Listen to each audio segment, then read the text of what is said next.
everyone. Welcome to our briefing. Our first presenter today is Tumi Wallace. Tumi is a senior intelligence analyst focused on Eastern Europe and Central Asia. He studied political science and history, followed by postgraduate law at the University of Cape Town. Tumi has previous experience as a policy analyst in criminal justice for a Texas state senator and as a strategy consultant for the consumer industry and government in Cape Town. Presenting with Tumi is Fahim Massoud. Fahim is a regional intelligence manager on WorldWare's Middle East and North Africa team. Prior to immigrating to the United States in 2008, he worked as a linguist and cultural advisor for the United States Army in Afghanistan. Tumi is going to start us off with a discussion about the strategic rivalry between Russia and Turkey and how that impacts regional tensions. Tumi? Thank you very much, Mary, and good day to our attendees. I'm just going to give a quick overview of what we're both going to speak about, and then I'll go into the rivalry between Russia and Turkey in the South Caucasus before handing over to my colleague Fahim. So I'll start with an overview. We think that regional tensions between Russia and Turkey will likely persist through 2021. Russia and Turkey have been competing for influence and resources largely in a patch between the Caspian Sea and the Eastern Mediterranean, so from Armenia and Azerbaijan in the east to Libya in the Eastern Mediterranean.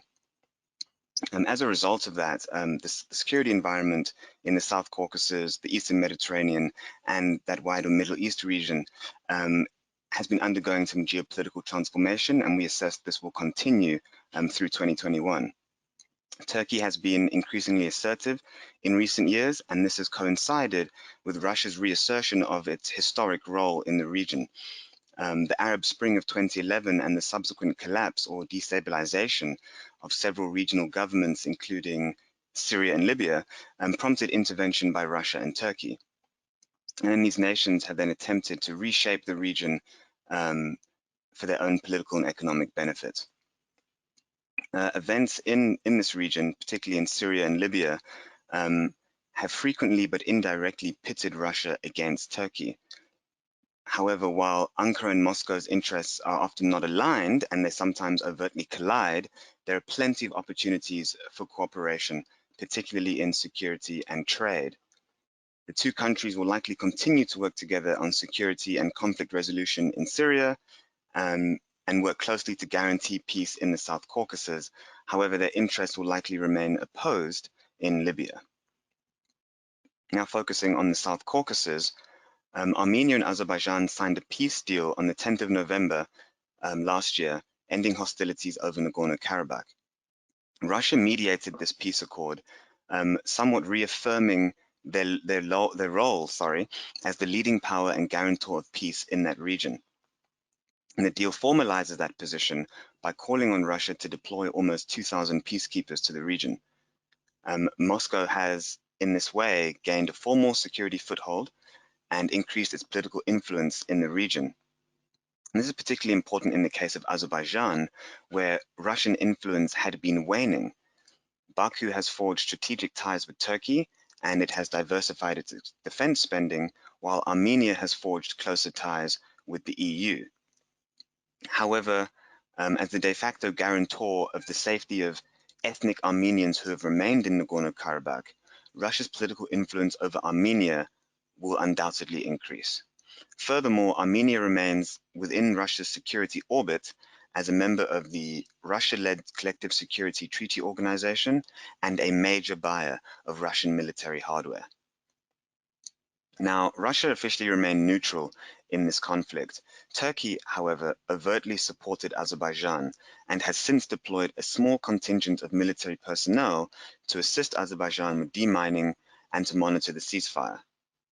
Accordingly, Turkish political and security influence in Azerbaijan looks set to increase through 2021, and that's been a trajectory that's continued in recent years.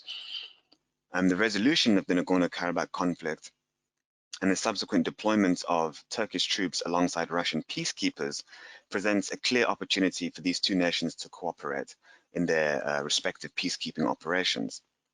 However, this may also serve as a flashpoint for increased tensions.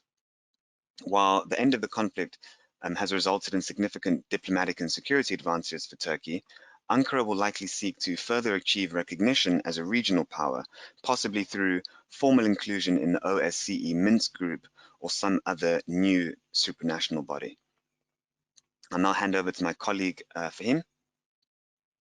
Thank you, Mary and Tumi. Good morning. What I will do is to focus on Moscow and Ankara's interests and rivalries in Syria and Libya. Now, Russia directly intervened in Syria's civil war in 2015. This was when the government of President Bashar al-Assad was essentially on the verge of collapse. Russian military aid and involvement not only sustained al-Assad's government, but it also enabled him to retake a significant portion of the country. In addition to saving the Syrian government, Russian officials also sought to ensure militant groups did not find a safe haven within the country as they had in Libya, Iraq, and Yemen. The emergence of the Islamic State in Iraq and Syria in 2014 was of particular concern to the Russians, given that by the end of 2015, some 7,000 citizens of former Soviet republics had joined the Islamic State. Additionally, most militant groups in the Russian North Caucasus, including in Chechnya and Dagestan, abandoned al-Qaeda and pledged allegiance to the Islamic State. Turkey is, of course, pursuing divergent interests in Syria. The Turkish intervention in Syria has three main objectives. Number one, Turkey wants to ensure that the Kurdish armed groups do not establish a secure enclave from which they can potentially launch operations into Turkey. Ankara has regularly accused Syrian Kurdish groups of providing refuge to the Kurdistan Workers' Party, or the PKK, which is a designated terrorist organization in many countries. Turkey is also attempting to prevent the further flow of Syrian refugees in its territory. There are already over 3.5 million Syrian refugees that are living in Turkey. The influx of further refugees will definitely further strain the government's resources at a time when its economy is already struggling. Ankara also seeks influence in post-war Syria. In pursuit of these objectives, it has been supporting anti-government militias in Idlib Governorate and conducting operations against Kurdish armed groups. Now, tensions between Ankara and Moscow over Syria increased significantly in February 2020 when the Syrian government launched an offensive in order to seize control of Idlib. Dozens of Turkish soldiers appear to have been killed in Russian-backed airstrikes. The Syrian government, however, ceased its offensive after Moscow and Ankara reached an agreement to avoid further escalation. The two countries have since established a security corridor and are conducting joint security patrols. Competition in Libya and in the East Mediterranean, just like in Syria, as in Syria, Ankara and Moscow are supporting rival factions. Moscow is keen to reestablish itself as a power player in the Middle East and in the Mediterranean. Libya could potentially provide Russia with additional warm water ports in the Eastern Mediterranean. And by intervening in Libya, Moscow is attempting to regain access to ports and development projects, and to obviously establish a permanent military presence. To this end, Russia has been arming and supporting Field Marshal Khalifa Haftar, who is the commander of the self-styled Libyan National Army, or LNA. Turkey, on the other hand, is supporting the UN-recognized Government of National Accord, or GNA, which operates out of the country's capital, Tripoli. The GNA, with direct support from Turkey, has managed to break Haftar's 14-month-long siege of Tripoli. This happened obviously in June 2020. And it can be argued that without Turkish military assistance, Tripoli would not have likely been able to seize Khalifa Haftar's siege. Ankara has since expanded its military footprint and secured a series of commercial and military contracts with the GNA. Turkey's presence in Libya, however, is largely tied to maritime interests in the East Mediterranean. Major discoveries of offshore natural gas in recent years have increased geopolitical rivalries among regional states. In exchange for Turkey's support, the GNA signed a maritime delimitation agreement with Ankara in November 2019, and Ankara has used this agreement as justification to expand exploration and drilling activity in the Eastern Mediterranean. Regional countries, including Greece, Cyprus, and Egypt, maintain that Turkey is violating their maritime boundaries. In conclusion, Turkish President Recep Tayyip Erdogan and Russian President Vladimir Putin are ostensibly aligned in many ways.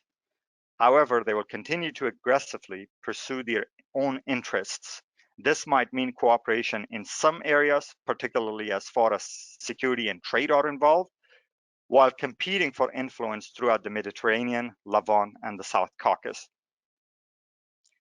So long as tensions in one theater do not escalate, Russia will not engage in actions that are provocative to Turkey in another theater. For instance, tensions in Azerbaijan may be pointedly underlined by Russian-backed airstrikes in Syria. Tensions between regional rivals are unlikely to see a sharp increase in the coming months absent a major incident like Turkey's 2015 downing of a Russian military aircraft over Syria. The two countries will continue to pursue assertive but pragmatic foreign policies in the Middle East. Direct military action, we believe, will not likely materialize, as it will significantly hurt the economies of both countries. This concludes my brief. Thank you. Mary, back to you.